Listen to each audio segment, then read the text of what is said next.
Thank you very much, Gary, for that very generous introduction. If my late mother were here, being my mother, she would believe every word of it.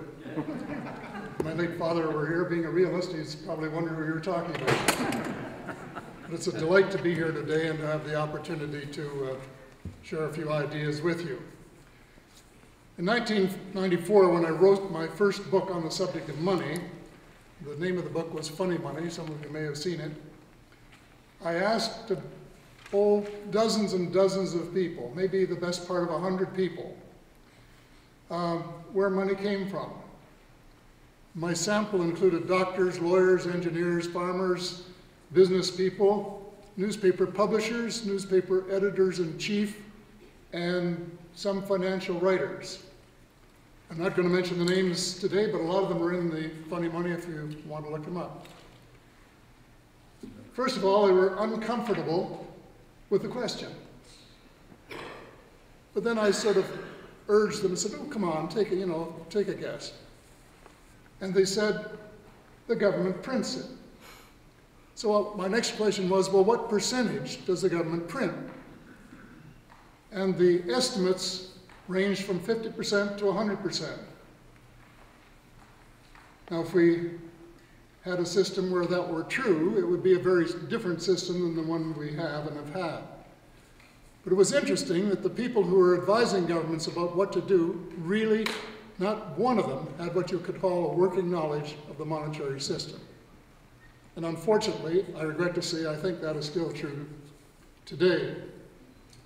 Now, I realize that most of you are well-versed in the subject of money, but hearing the story one more time may help underline that it is the most urgent problem facing Canada and the world today.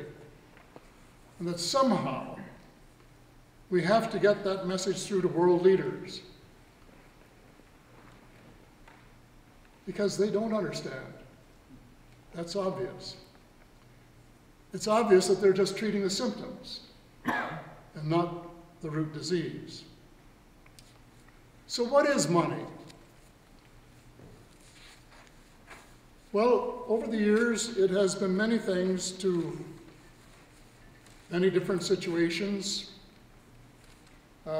Copper, silver, iron, and gold coins, wheat, wampum beads, shells, and even playing cards in New France years ago when they ran out of gold and silver coins.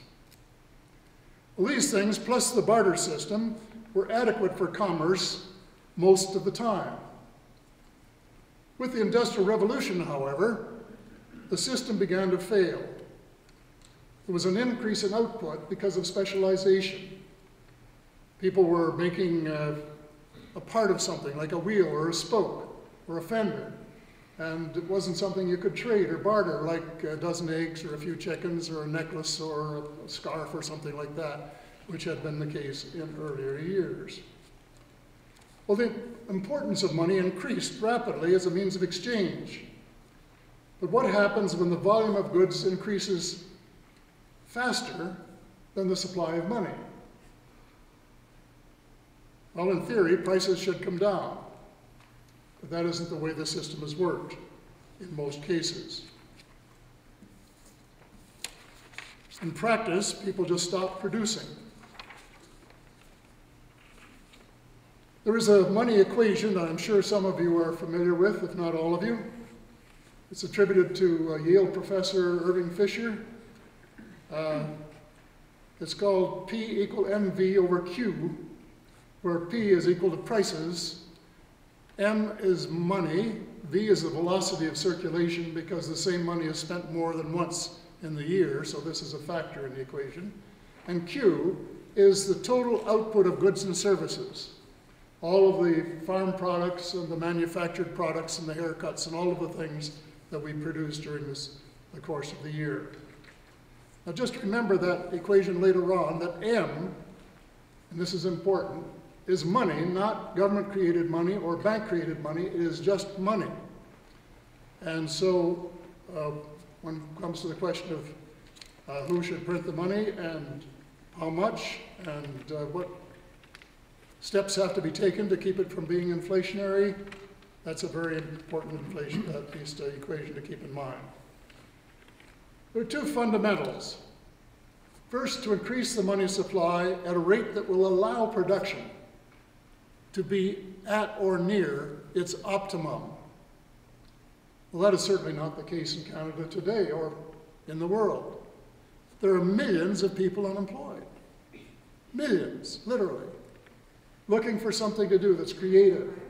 People that could be manufacturing goods or working on farms or providing services of all kinds, and they're not because there are no jobs available.